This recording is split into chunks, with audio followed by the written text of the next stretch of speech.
En gros, c'est un accord qui prévoit aujourd'hui une importation d'au moins 4 millions de tonnes de gaz naturel liquéfié jusqu'en 2032. Donc ça, en effet, Aline Le Ballec-Rémer, on voit bien qu'on est, j'allais dire, coincé dans ce contrat. Mais est-ce qu'il n'y a pas moyen, de la part de la France, qui veut tant affaiblir l'économie russe, de rompre ces contrats ?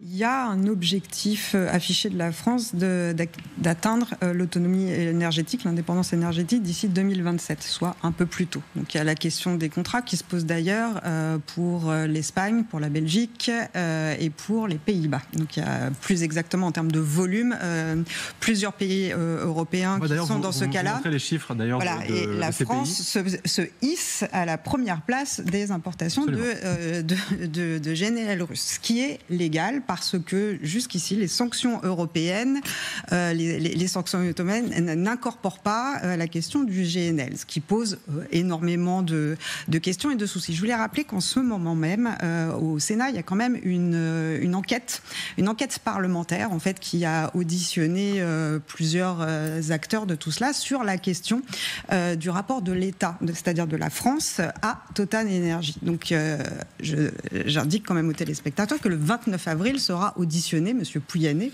PDG de Total Énergie, qui va devoir répondre à quelques questions de cette commission parlementaire, et pour expliquer aussi que ont déjà été auditionnés dans ce cadre